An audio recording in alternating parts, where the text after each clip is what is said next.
The foundation of the United States as a future superpower began with its Declaration of Independence in 1776. This bold move marked the colony's break from British rule and the beginning of a new nation built on revolutionary ideals. The American Revolutionary War, fought from 1775 to 1783, was the first major test of this emerging nation. Against overwhelming odds, the colonists defeated the British with the help of foreign allies like France and Spain. The Treaty of Paris in 1783 formally recognized American independence and granted the young nation significant territorial gains. In the aftermath of the war, the United States faced the immense challenge of building a stable government. The initial system under the Articles of Confederation proved weak, lacking central authority and effective coordination among the states. This led to economic instability and internal conflict. Recognizing the need for a stronger framework, the Constitutional Convention was held in 1787. The result was the United States Constitution, ratified in 1788. It established a federal system of government with checks and balances among the executive, legislative, and judicial branches. This new system gave the central government enough power to manage national affairs while preserving the autonomy of the states. George Washington's presidency, beginning in 1789, set key precedents for the new republic. He promoted neutrality in foreign affairs, discouraged political parties, and established the tradition of peaceful power transition. Washington's leadership helped unite the fledgling nation and build trust in the federal government. The Bill of Rights, adopted in 1791, further cemented the values of liberty and democracy.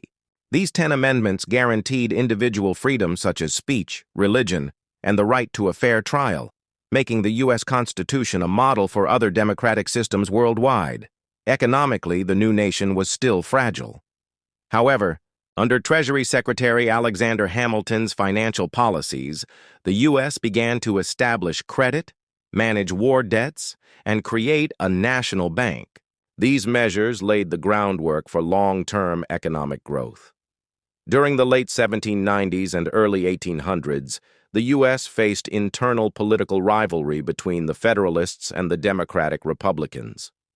Despite tensions, the peaceful transition of power in 1800 from John Adams to Thomas Jefferson demonstrated the strength of the constitutional system.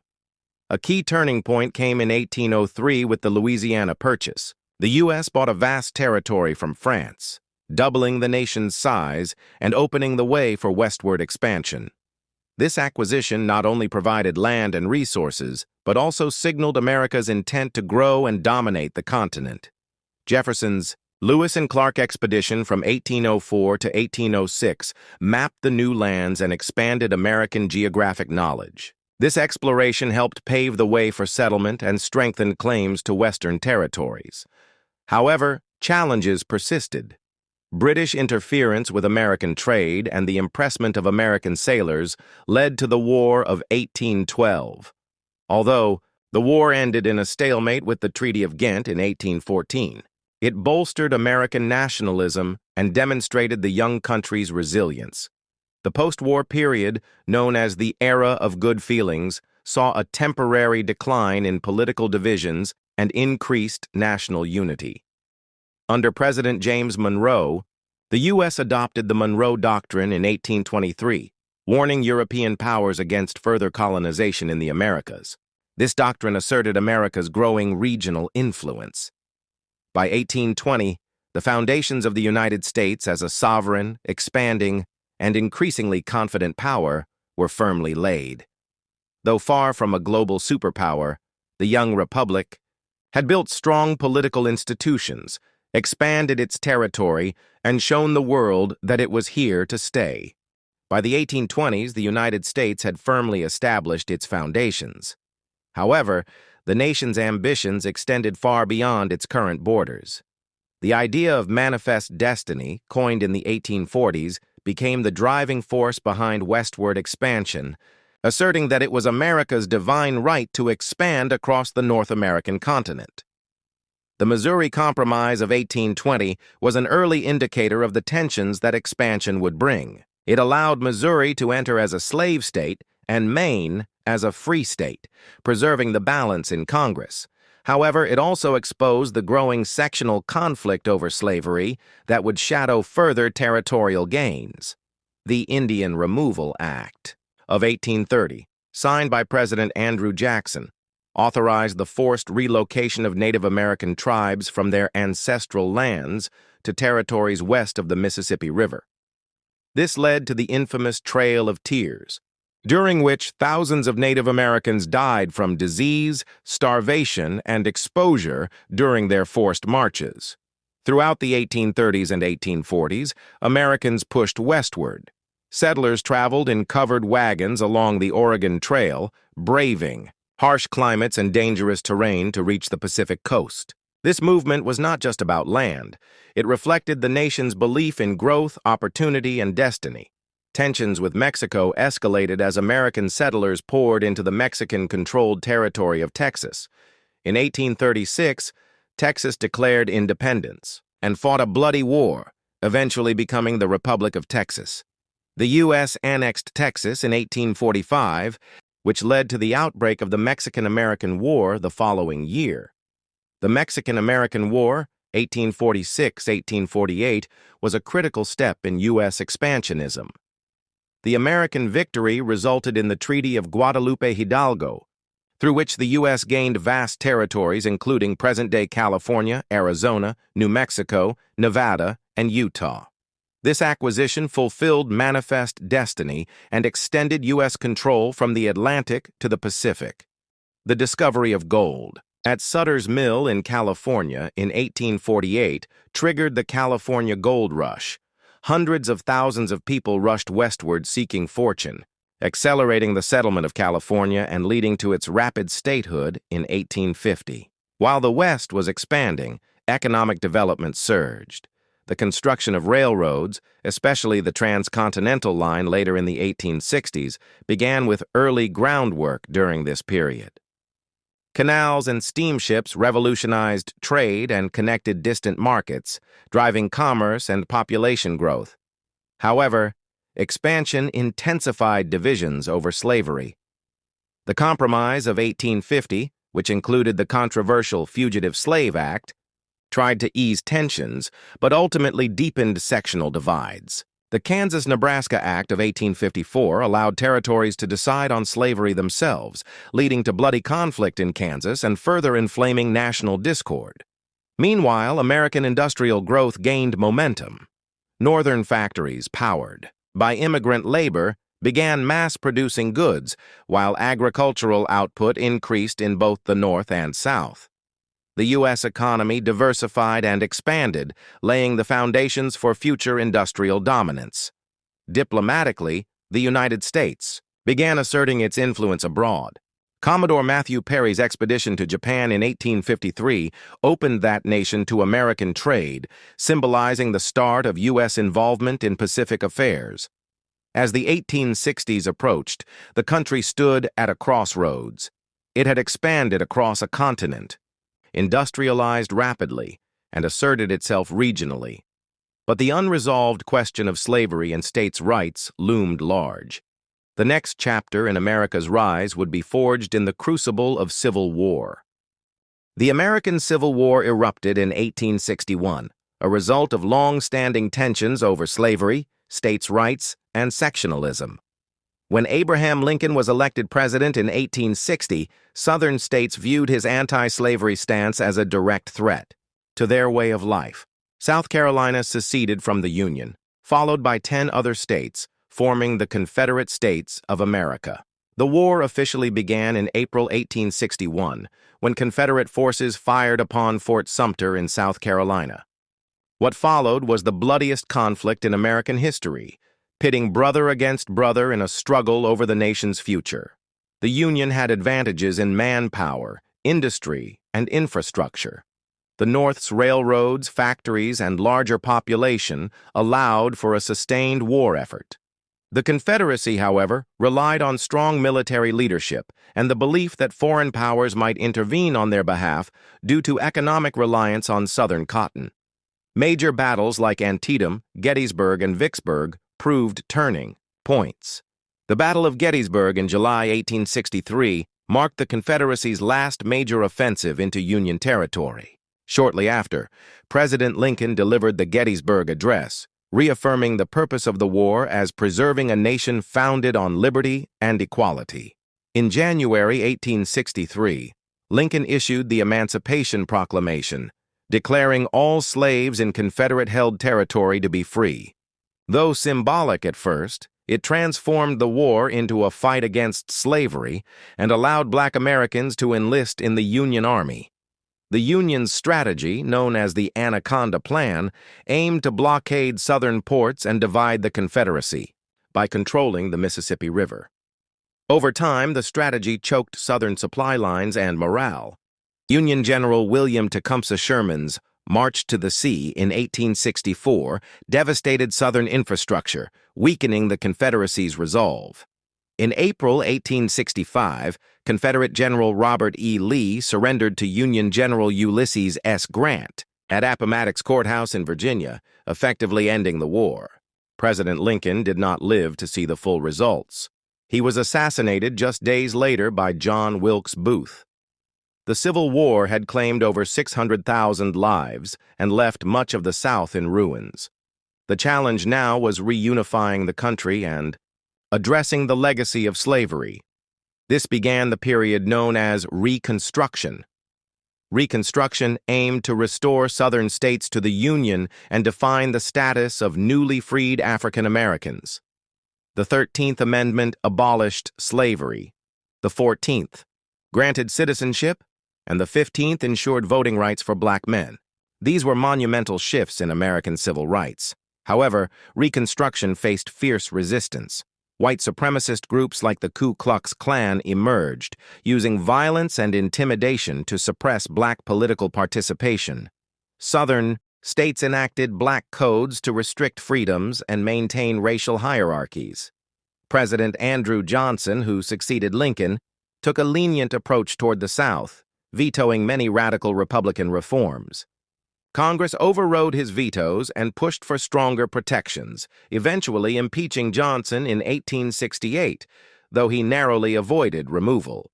Despite temporary gains, Reconstruction began to unravel by the 1870s. Economic depression, political fatigue in the North, and Southern opposition weakened federal resolve. In 1877, the Compromise of 1877 ended Reconstruction as federal troops withdrew from the South in exchange for Rutherford B. Hayes's presidency. The withdrawal left African Americans vulnerable to systemic discrimination, setting the stage for nearly a century of segregation under Jim Crow laws. However, the Civil War and Reconstruction had forever changed the United States.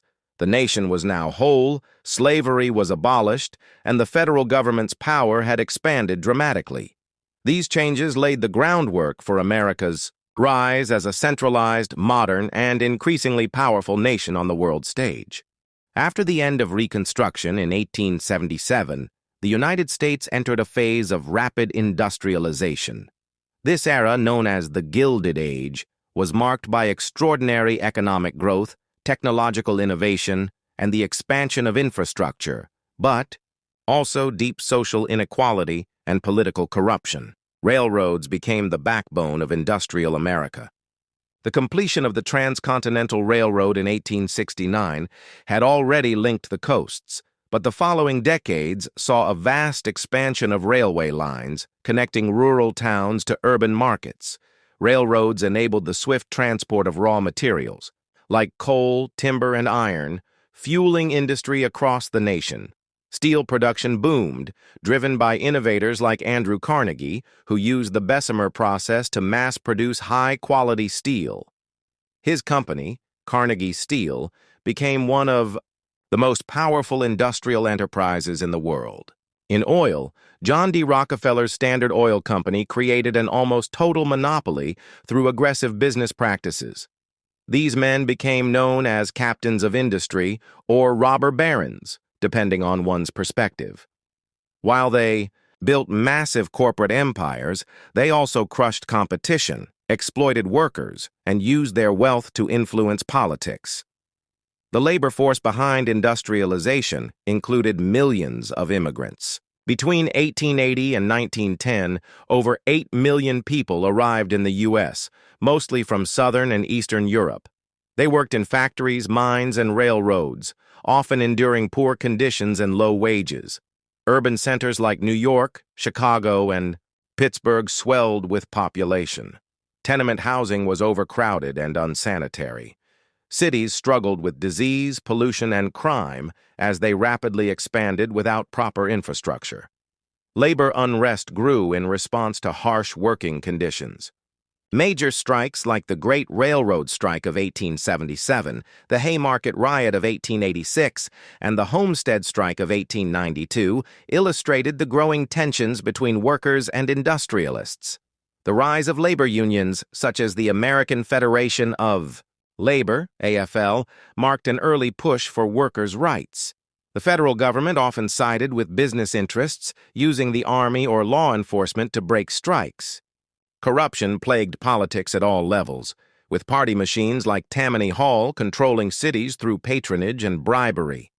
The term Gilded Age, coined by Mark Twain, reflected the era's glittering wealth that masked underlying decay. Technological advancements also defined the period. Thomas Edison invented the electric light bulb, revolutionizing daily life and enabling night-shift factory work. Alexander Graham Bell's telephone transformed communication. The typewriter and mechanical reaper boosted efficiency in offices and agriculture. Education expanded as industrialization demanded more skilled labor. Public schools spread, and more universities were founded. However, child labor remained widespread in factories and coal mines, exposing children to dangerous work for minimal pay. Women entered the industrial workforce in greater numbers, mostly in textile and garment factories. However, they were paid less than men and faced harsh conditions. The early women's rights movement continued to grow, with leaders like Susan B. Anthony advocating for suffrage and equality. In foreign policy, America began to look outward. The purchase of Alaska from Russia in 1867 and the annexation of Hawaii in 1898 hinted at a growing interest in expansion. The idea of manifest destiny began to extend beyond the continent. The industrial boom and Gilded Age transformed the United States into an economic powerhouse. Though marred by inequality and corruption, this era laid the industrial foundation for America's emergence as a global superpower in the 20th century. The outbreak of World War I in 1914 marked the beginning of America's emergence as a global power. Although the U.S. initially stayed neutral, it provided massive economic support to the Allies. American banks loaned billions, and industries exported weapons, food, and supplies.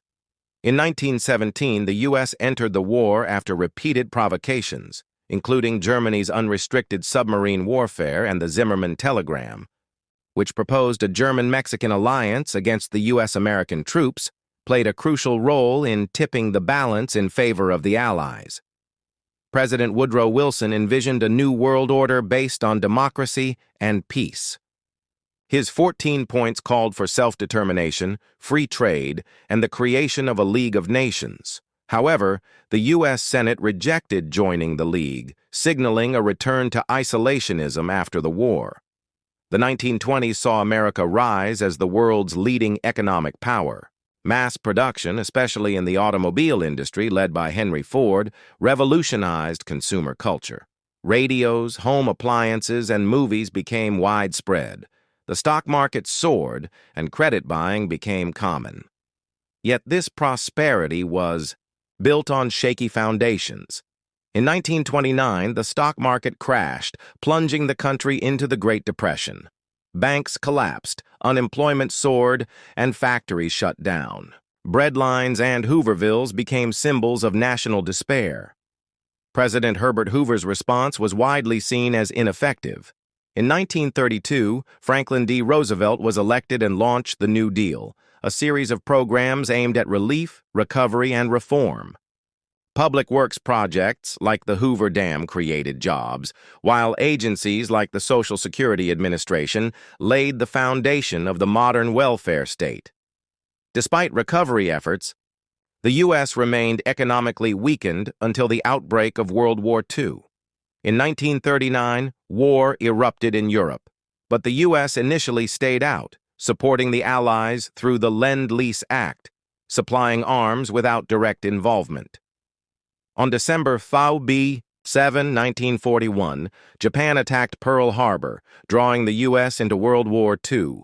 America declared war on Japan, and soon after, Germany and Italy declared war on the United States. The nation mobilized rapidly, shifting to a wartime economy. Factories were converted to produce tanks, planes, and weapons. Women entered the workforce in record numbers, symbolized by Rosie the Riveter, rationing, war bonds, and victory. Gardens became part of daily life. The U.S. military expanded rapidly, fighting on multiple fronts in Europe, Africa, and the Pacific. The D-Day invasion of Normandy in June 1944 marked a turning point in Europe. U.S. forces pushed into Germany, while the Soviet Union advanced from the east. In May 1945, Nazi Germany surrendered, but the war continued in the Pacific.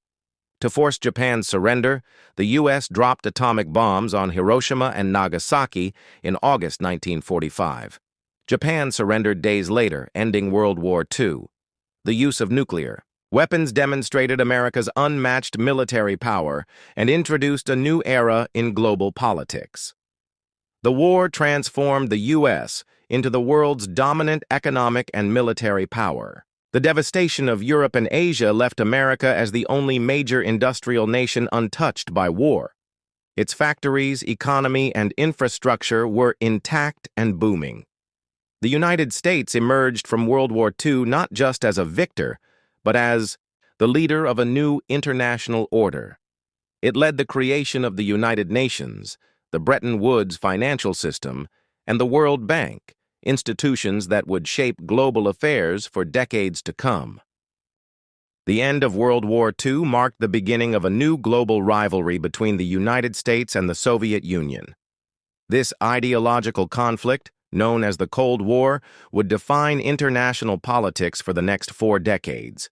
The U.S. emerged as the leader of the capitalist world, while the USSR led the communist bloc.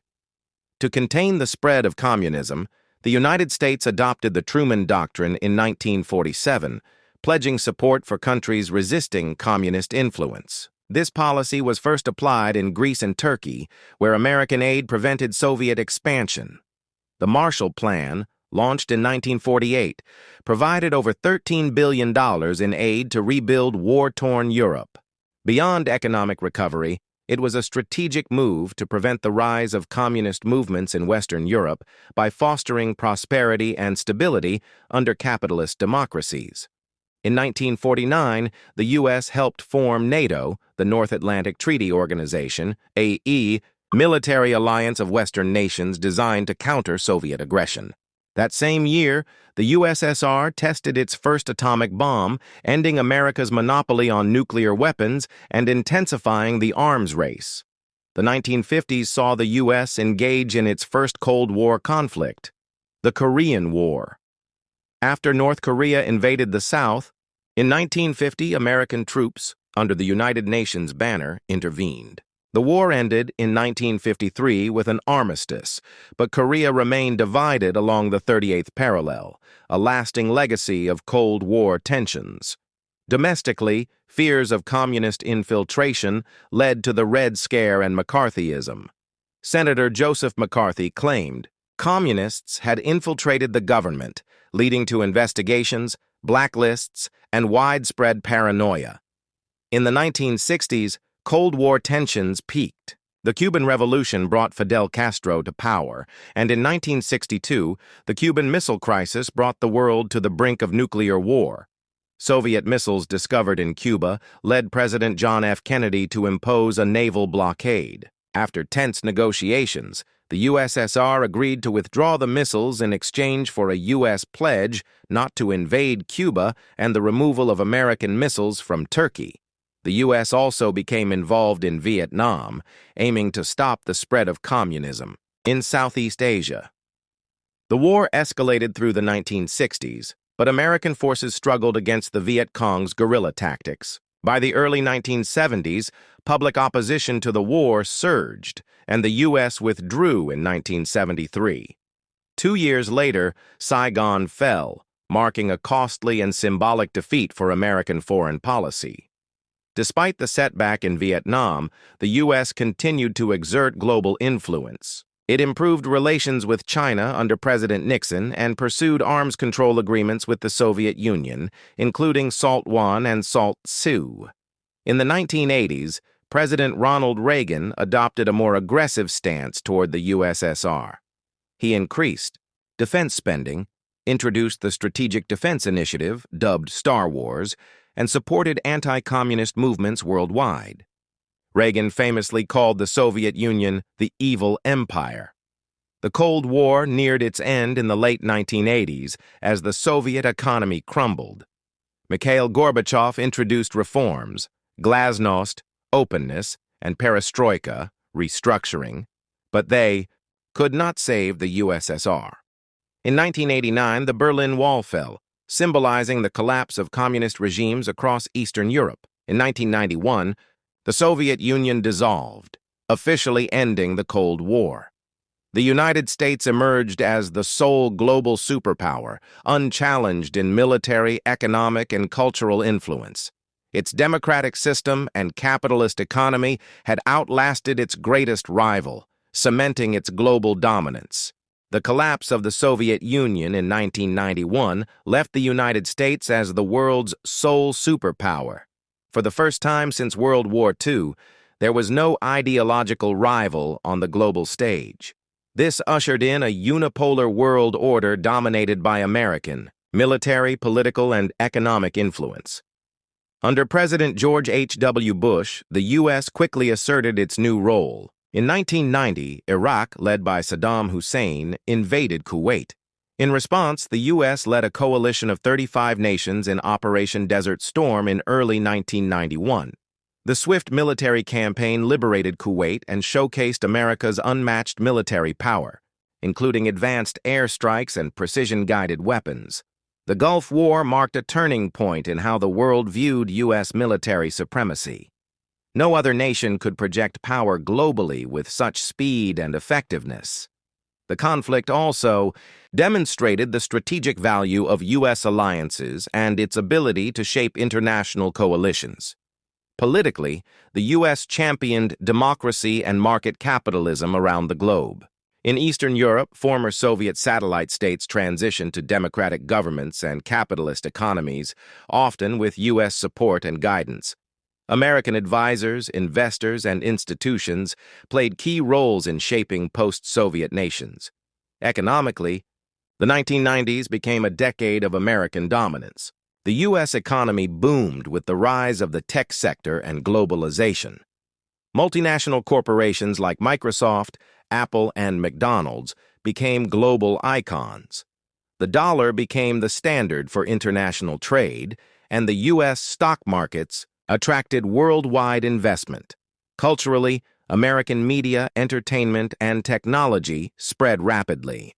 Hollywood films, American TV shows, pop music, and fast food chains became symbols of modern life across the globe. English became the global lingua franca, further cementing U.S. soft power. Under President Bill Clinton, the U.S. expanded its global influence through diplomacy and economic agreements. In 1994, the North American Free Trade Agreement, NAFTA, was signed, creating the world's largest free trade zone between the U.S., Canada, and Mexico. This agreement boosted trade and further integrated the American economy into the global market. The U.S. also intervened in international conflicts to assert its role as a global peacekeeper. In the Balkans, America led NATO airstrikes against Serbian forces in Bosnia in 1995 and again in Kosovo in 1999, responding to ethnic cleansing and human rights abuses. These interventions were justified as humanitarian missions, but also served to reinforce U.S. leadership in global security. American military budgets remained high, allowing for continued technological advancement. The U.S. Navy and Air Force were unmatched, and investments in stealth technology, satellite systems, and digital warfare tools gave America overwhelming superiority. In the absence of a major rival, the U.S. began to shape global institutions to reflect its interests. It influenced the policies of the United Nations, the International Monetary Fund, and the World Bank. American values like liberal democracy, free markets, and individual rights became central to international norms. However, the 1990s also saw growing resentment toward American dominance. Some nations viewed U.S. actions as unilateral and self-serving. Critics accused America of imposing its will under the guise of humanitarianism or economic liberalism.